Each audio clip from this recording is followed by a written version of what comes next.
আসসালামু আলাইকুম। আজকে রান্না করব মজাদার নবাবী সেমাই। এটা অনেকবারই বাসায় করা হয়েছে কিন্তু ভিডিওটি করা হয়নি। আজকে ভাবলাম যে ভিডিওটি করেই নিই।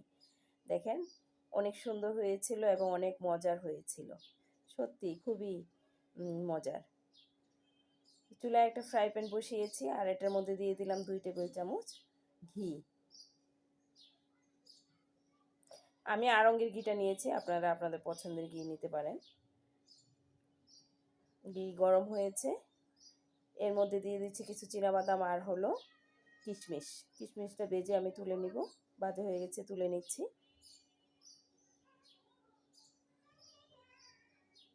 এই ঘিয়ের মধ্যে দিয়ে দিচ্ছি আমি লাচ্ছা সেমাই, 1 প্যাকেট লাচ্ছা সেমাই, 1 কাপ গুঁড়া দুধ, 1 কাপ চিনি। মিষ্টিটা আপনাদের স্বাদ মতো নেড়ে চেড়ে আমি এটা ভেজে নিব। ভাজা হয়ে গেছে, একটা লেয়ার দিয়ে দিচ্ছি লাচ্ছা সেমাইয়ের। ওই ফ্রাই প্যানে আমি 2 কাপ দুধ আমি খুব ভালো করে ঘন করে জাল করে নিয়েছি। 2 চামচ কর্নফ্লাওয়ার দিয়ে দিচ্ছি, 1 cup condense milk. Condense milk দিলে আর চিনি দিতে হবে না। 1 কাপ গুঁড়া দুধ।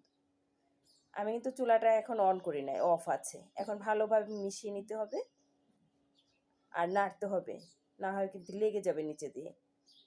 বারবার খুব ভালোভাবে নাড়তে হবে। যেরকম ঘন হলে চুলাটা অফ করে দিতে হবে।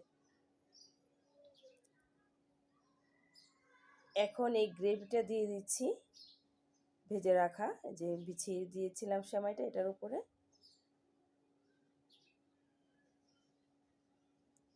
একটু সমান করে দিতে হবে।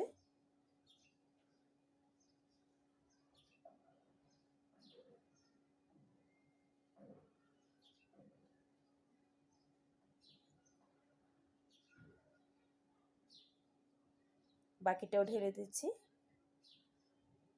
সবটুকু ঢেলে দিলাম।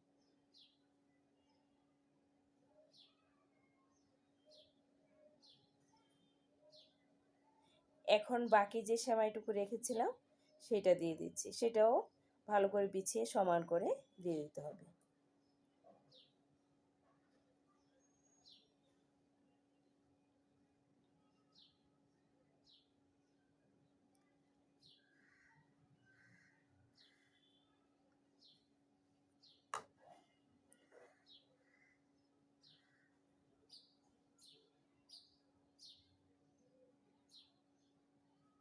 আমি হাত দিয়ে সমান করে দিচ্ছি, আর একটু চামচ দিয়ে একটু চেপে চেপে দিলে ভালো একটু বসে যাবে।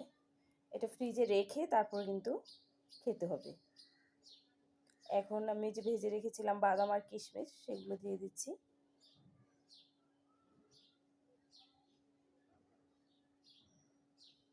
কাঠবাদাম কুচি করে রেখেছিলাম, সেগুলো ছড়িয়ে দিচ্ছি।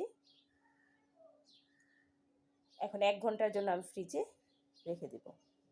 1 ঘন্টা পর দেখেন খুব সুন্দর হয়েছে। আমি একটু সমান করার জন্য, যাতে পিসটা সমানভাবে উঠে, সেজন্য একটু ছুরি দিয়ে কেটে নিলাম। আপনারা চামচ দিয়েও তুলতে পারেন। আমার ভীষণ ঠান্ডা লেগেছিল কিন্তু ভয়েস দিতে পারছিলাম না এই ঠান্ডার জন্য। আশা করি ভিডিওটি ভালো লেগেছে। আল্লাহ হাফেজ।